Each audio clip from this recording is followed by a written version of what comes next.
성경 말씀을 제가 봉독하겠습니다.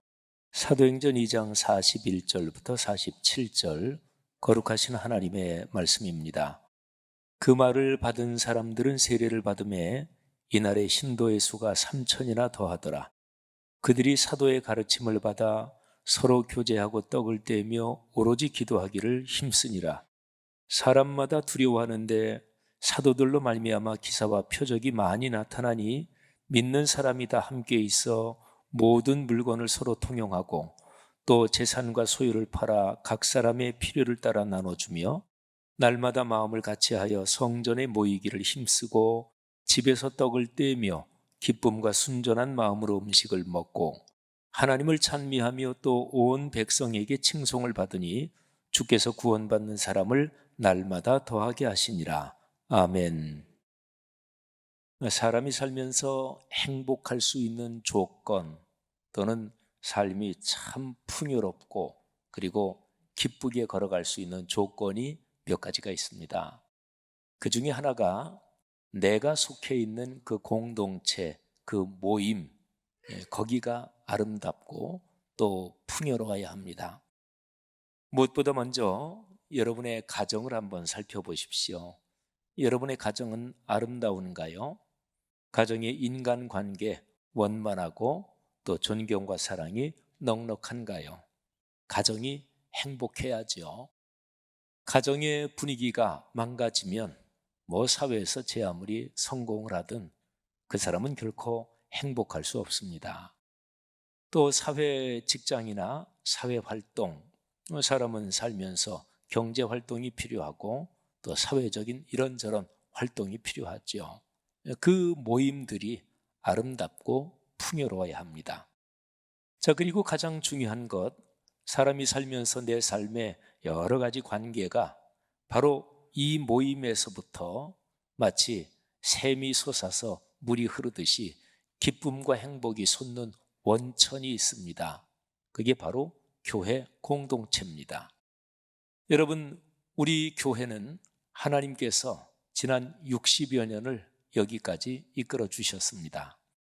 그리고 특별히 코로나 이후에 우리 교회가 말씀 묵상 소그룹, 또 하나님이 과제와 선물로 주신 동네 세매줄 성경사역에 작년 6월 1일부터 동네 세매줄 성경 8권을 전교인이 묵상하기 시작하면서 한 17개월 동안 많이 애를 써왔습니다.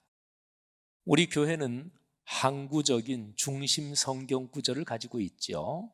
그게 사도행전 6장 7절입니다. 자, 우리 구절만 한번 다 함께 암송 또는 읽겠습니다. 시작. 하나님의 말씀이 점점 왕성하여 예루살렘에 있는 제자의 수가 더 심히 많아지고 허다한 제사장의 무리도 이 도에 복종하니라. 아멘. 여러분, 사도행전 6장 7절 말씀은 초대교회 중에 초대교회인 예루살렘 교회가 가장 최고로 부흥한 그 모습을 그리고 있는 구절이죠. 이 구절의 핵심적인 뜻은 말씀이 삶이 됐다, 말씀이 살아 움직였다, 그런 것입니다. 그런데 그 초대교회 예루살렘 교회가 구체적으로 어떻게 활동을 했고 교회 구조가 어떠했을까요? 그거는 교회 안의 작은 교회가 아주 활발하게 살아 움직였습니다. 이 표현을 라틴어로 말하면 에클레시올라 인 에클레시아 이렇게 됩니다. 이 표현이 참 중요하기 때문에 여러분이 저하고 같이 하겠습니다. 시작. 에클레시올라 인 에클레시아. 이 단어에서 에클레시아, 이게 라틴어로 교회라는 말입니다. 그리고 신약 성경이 기록된 헬라어로도 발음은 똑같아요. 스펠링은 철자는 다릅니다. 에클레시아, 교회입니다. 인, 이거는 영어 단어하고 똑같아요. 무엇 안에. 그리고 에클레시올라, 라틴어에서는 어떤 단어 뒤에 올라 이 표현이 붙으면 그 단어가 가리키는 그 대상이 작고 그리고 소중하고 이쁜 거를 말합니다. 그러니까 에클레시올라는 작은 교회 이렇게 번역할 수 있죠. 교회 안에 작은 교회, 요 라틴어 표현이 기독교 2000년 역사에서 언제 처음으로 사용됐느냐? 1675년에 경건주의 창시자라고 하는 필립 야콥 스페너 목사님이 어떤 신학자한테 보낸 라틴어 편지, 거기에서 처음으로 확인됩니다. 그 신학자가 카르프초프라는 신학자인데요. 근데 스페너 목사님은 그 당시에 약해지고 병들고 타락한 교회가 다시 한번 성경적으로 아름답게 회복되려면 전체 교회 공동체 안에 작은 교회들이 활발하게 활동을 해야 된다, 이런 얘기를 하신 거예요. 사랑하신 여러분, 작년 6월 1일부터 지금까지 한 17개월 지났죠. 제가 중간에도 여러 번 강조했지만 우리 교회에 동네 세매줄 성경 말씀을 묵상하고 묵상한 거를 나누는 말씀 묵상 소그룹, 이거를 굉장히 제가 강조를 했습니다. 코로나 이후에 모든 목회자들이 다 그랬겠고 또 장로님 또 성도님들, 교회를 사랑하는 성도님들도 그랬겠지만 특별히 목회자들이 참 노심초사했을 것입니다. 노심초사했죠. 이거 어떻게 목회해야 되나? 어떤 방향으로 가야 되나? 고민도 많았겠고 진짜 깊은 기도도 있었겠고. 저는 코로나 처음 시작된 해 2020년 늦가을에 깊이 고민하고 죽을 것처럼 고민하고 기도하면서 다시 한번 확인을 했습니다. 그래, 교회가 걸어갈 길은 2000년 역사에서 늘 그래왔던 것처럼 말씀으로 돌아가는 것이다. 초대교회로 돌아가는 것이다. 그리고 하나님께서 그때 동네 세매줄 성경 이 구상을 제 머리에 떠오르게 하셔서, 그래서 이제 작년 5월에 출간을 했고 6월 1일부터 우리 교회에서는 시작했죠. 작년 6월부터 걸어온 길에 제가 목회자로서 생각하는 거는 우리 교회 60주년 사역이 올해가 1차년도예요. 60주년 해당이 되는 내년도가 2차년도, 그리고 2025년이 3차년도죠. 그래서 저는 목회적으로 1단계, 2단계, 3단계로 우리 교회를 다시 한번 성경적으로 강력하게 풍요롭게 세운다, 이런 계획을 가지고 있었습니다. 자, 1단계는 다음과 같습니다. 2022년 6월 1일부터 했으니까, 그리고 올해 이제 12월까지가 60주년 사역 1차년도지요. 근데 우리 교회 60주년 사역에서 심장과도 같은 사역이 동네 세미줄 성경 소그룹 인도자 훈련, 동소훈이지요. 올해부터 1차 훈련 53분이 수료하셨고 2차 훈련 38분이 수료하셨고, 지난주일부터 시작된 3차 훈련 12월 17일에 수료합니다. 네, 현재 61명이 훈련을 받고 있습니다. 올해 3번에 걸친 훈련에서 146분이 동소훈을 수료하시게 됩니다. 아까 우리 교회 항구적인 성경 중심 구절 사도행전 6장 7절 같이 한번 읽었죠. 근데 우리 교회는 6장 7절은 늘 똑같습니다, 매년. 그런데 매년마다 바뀌는 올해의 성경 구절이 있죠. 그런데 60주년 사역 3년 동안은 올해의 성경 구절이 똑같습니다. 그게 바로 요한복음 1장 14절입니다. 우리 요한복음 1장 14절 같이 한번 읽습니다. 말씀이 육신이 되어 우리 가운데 거하심에 우리가 그의 영광을 보니 아버지의 독생자의 영광이요 은혜와 진리가 충만하더라. 아멘. 하나님이신 말씀, 그 말씀이 사람이 되셨습니다. 예수 그리스도지요. 말씀이 육신이 되셨다. 이건 우리 교회가 늘 강조하는 말씀이 삶이 되어야 된다. 말씀이 우리의 인격과 일상을 변화시켜야 된다. 말하자면 성육신 사건은 말씀이 삶이 되는 가장 원형적인 근거가 되는 그 사건이죠. 자, 1단계 올해 12월까지 목표가 2가지입니다. 거기에 1번, 2번으로 써놨죠. 자, 말씀삼 운동의 도구인 동네 세매줄 성경을 우리 교회 비전으로 명확하게 우리에게 모든 성도들의 의식 속에, 또 우리의 실제적인 신앙생활 속에 동네 세매줄 성경, 이거는 말씀 삼운동 우리 교회 비전의 아주 핵심 도구다. 두 번째, 올해 12월까지, 지금이 10월 22일이니까 12월까지는 두 달 한 주간 정도 남았죠. 올해 12월 말까지 말씀 묵상 소그룹의 전 교인의 한 90% 정도가 참여하도록 한다 하는 것입니다. 현재 우리 교회 주일에 출석하시는 분들 중에 대략 몇 분 정도가 말씀 묵상 소그룹에 참여하고 계실까요? 사실은 매주 주보에 그 전체 소그룹과 명단이 다 나가요. 현재는요, 그냥 집에서 부부지간에 두 분이 말씀 묵상 나누셔도 됩니다. 또는 부부하고 애들하고 3명, 4명 그렇게 하셔도 되고, 내가 제일 그냥 편한 분들끼리 5-6명이든 7-8명이든 하여튼 자유롭게 하십시오. 그리고 올해 12월까지 1단계 기간까지는 제발 말씀 묵상 모임 길게 하지 마십시오. 길어야 40분 안에. 목사님 거의 나눌 시간이 없는데, 그러면 절반은 이번에 모일 때 하고 절반은 또 다음 모임 때 하고, 길게 하지 마십시오. 이유는 모든 성도들이 100% 참여할 수 있게 하기 위해서입니다. 자, 그래프를 하나 보여드릴 텐데, 현재 우리 교회 묵상 소그룹 참여하는 인원입니다. 작년 6월에 한 560명 월 평균이에요. 그리고 좀 내려갔던 때도 있고 제일 많이 올라갔던 때가 올해 7월입니다. 900명대까지 올라갔었고, 그리고 현재는 860명 정도가 말씀 묵상 소그룹에 참여하고 있습니다. 여러분이 그래프를 보면 제일 위에가 1,400명이지요. 그러니까 올해 12월까지 한 1,300명 정도까지는 말씀 묵상 소그룹에 참여하시도록 그렇게 한다 하는 거죠. 자, 여러분 가능할까요? 방법을 제가 말씀드리겠습니다. 말씀 묵상 소그룹에 매 주간에 참여하는 인원 800 몇십 명이 딱 명단이 나오니까, 그러면 말씀 묵상에 아직 참여하지 않는 분들 명단은 딱 정확하게 나오겠죠. 목회자들이 교구별로 그 명단을 뽑아서, 그래서 그 명단을 놓고 교구 목회자, 교구장 장로님, 또 교구 임원들, 또 교구에 활동하시는 중요한 분들이 명단을 딱 놓고 이제 보는 거예요.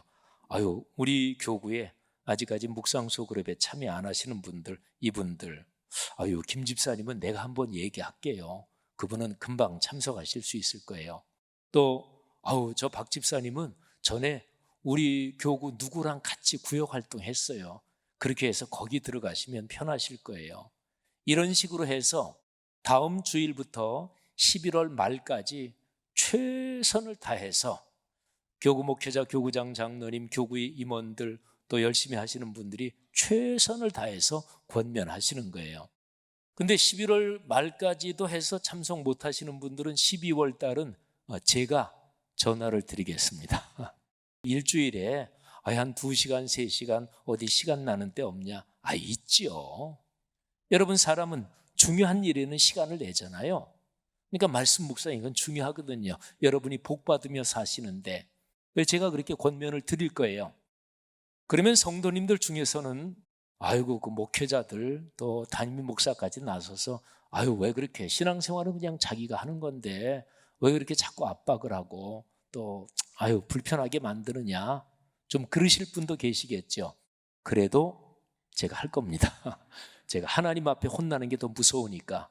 또 제가 여러분들에게 그렇게 말씀드리는 게, 제가 목회하는 하나님께 위임받은 주님의 양떼들인 여러분이 복받으며 사는 거를 담임 목사는 말씀드려야 될 의무가 있으니까 12월 한 달 동안 그렇게 할 거예요. 그러면 12월 말까지 제가 기도하고 또 바라는 건데, 우리 교회 주일 출석하는 분들의 90% 정도는 묵상소 그룹에 참여하시겠다. 동네 세매줄 성경, 이거 묵상을 나 어려워서 못해요. 그건 아직 안 하셔도 괜찮아요. 그냥 소그룹에 참여하시는 게 더 중요합니다. 자, 여러분, 그게 1단계입니다. 자, 이제 2단계. 2단계는 내년이에요. 60주년 되는 내년. 자, 2024년 되면 동소훈 1년에 3번 훈련하거든요. 내년은 4차, 5차, 6차. 한 차수 훈련에 60명씩 훈련을 받으니까 내년에 180명. 그리고 올해 3차까지 146명이 수료하니까 합하면 326명이 됩니다. 자, 그런데 여러분, 우리 예수 믿는 사람들이 300명, 그러면 얼른 머리에 떠오르는 게 있죠, 그죠? 기도원 300명 용사. 그리고 기도원 300명 용사만큼 얼른 머리에 떠오르진 않지만 성경 지식이 조금 더 많고 그러는 분들은 300명, 그러면 떠오르는 숫자가 또 하나 있어요. 318명. 그러니까 내년도 연말까지 동서운 훈련 수료자 326명이 수료하는데, 그러면 그분들이 기도원 300명 용사의 역할을 하고 아브라함의 용사 318명의 역할을 하는 것입니다. 자, 기도원 300명, 사사기 7장 7절. 그리고 아브라함의 용사 318명, 창세기 14장 14절에 있어요. 자, 성경 구절 한번 읽을까요? 자, 사사기 7장 7절 시작. 여호와께서 기드온에게 이르시되 내가 이 물을 핥아먹은 300명으로 너희를 구원하며. 자, 창세기 14 시작. 아브라함이 그의 조카가 사로잡혔음을 듣고 집에서 길리고 훈련된 자 318명을 거느리고 단까지 쫓아가서. 아멘. 여러분이 사사기 77, 창세기 14 이 두 개는 구원에 대한 구절입니다. 오늘날 세상에 삶이 힘들고 어려운 사람들 많잖아요.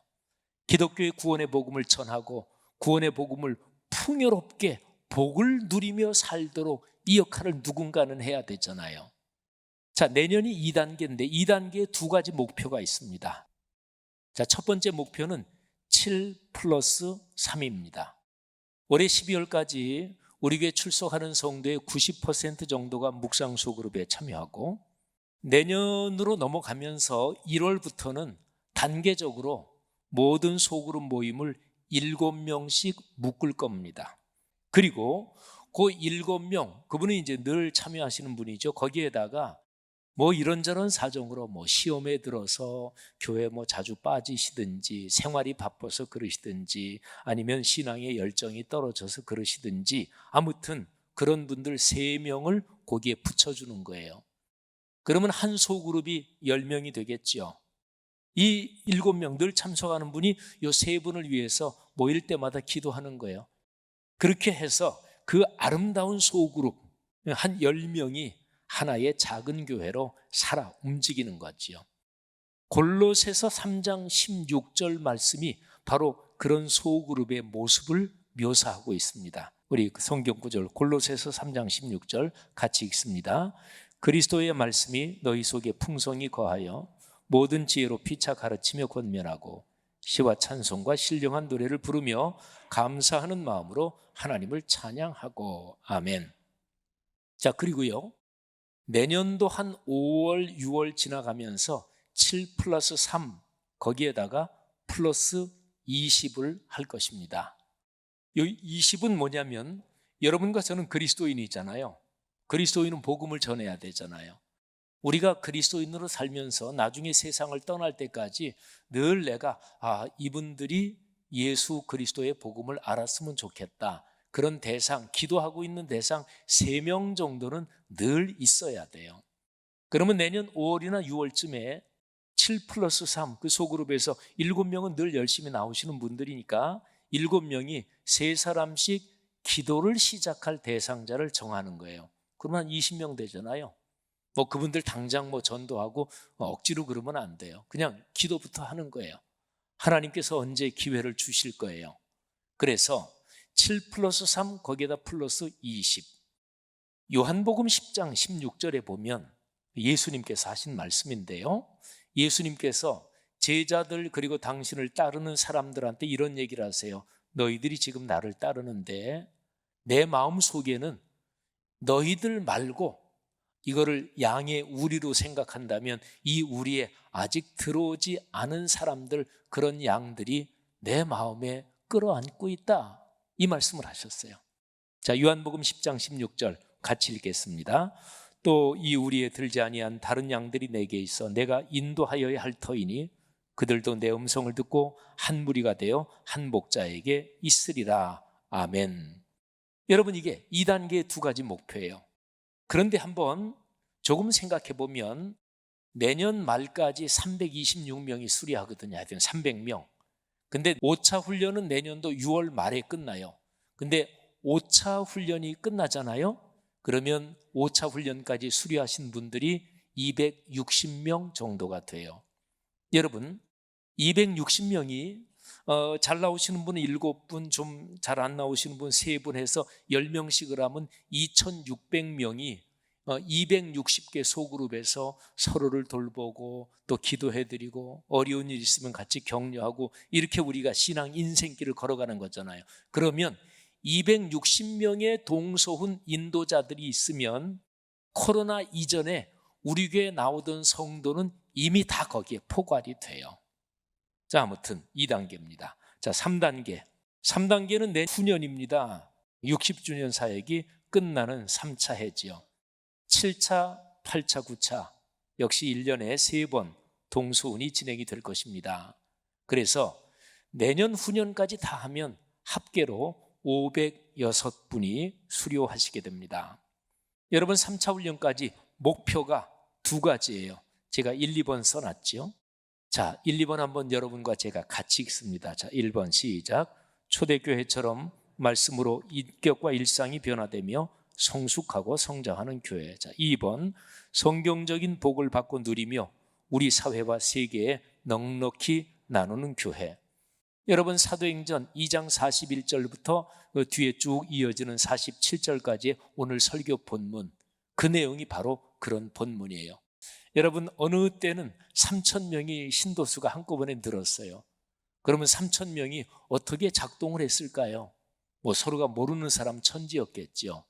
그런데 그때 당시는 교회당 건물도 없었고, 그러니까 그 3,000명이 뭐 7, 8명, 10명, 10대명씩 소그룹으로 가정에서도 모이고 여기저기서 모인 거예요. 자, 성도 여러분, 1단계, 2단계, 그리고 3단계. 우리 교회가 말씀 묵상 소그룹, 그리고 교회 안에 작은 교회, 이 사역을 중심으로 해서 우리 교회를 다시 한번 세워가는 이게 과정입니다. 교회 안에 작은 교회, 말하자면 교회 안에 어떤 소그룹, 그거를 부르는 이름은 한국교회 여러 가지가 있어요. 뭐 가장 전통적인 게 우리 교단이나 장로교나 이런 데서는 구역이라고 많이 불렀고, 감리교는 전통적으로 속회 이런 표현으로 불러왔죠. 그리고 한국교회가 쭉 지나면서 소그룹을 부르는 이름 중에서 다락방이라는 이름을 한동안 많이 썼어요. 그리고 셀이 영어로 세포라는 뜻이잖아요. 셀. 그리고 가정 모임 또는 무슨 뭐 이런저런 뭐 하여튼 소그룹을 부르는 이름이 많이 있어요. 뭐 목장 뭐 이런 것도 부르고.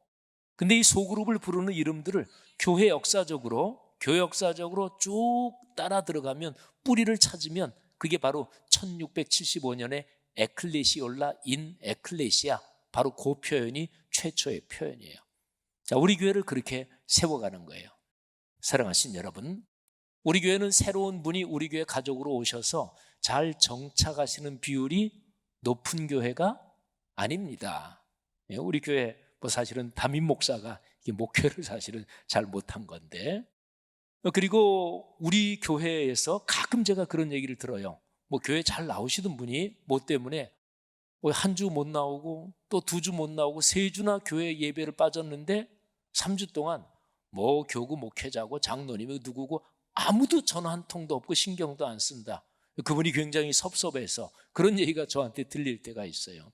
그런데 제가 지금 말씀드린 이렇게 교회가 살아 움직이면, 그러면 교회 안에서 관심 밖으로 밀려나는 소외되는 그런 분이 한 분도 없게 되는 거죠.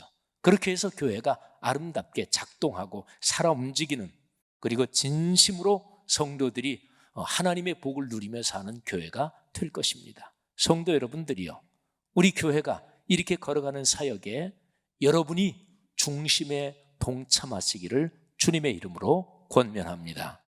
제가 이런 얘기를 가만히 이제 구상을 하고 그러면서 어제 제가 오후에 가만히 주일에 설교할 거 생각하다가 갑자기 무슨 생각이 들었냐면, 옛날에 우리 교회가 늘 기도하던 그 생각이 갑자기 들었어요.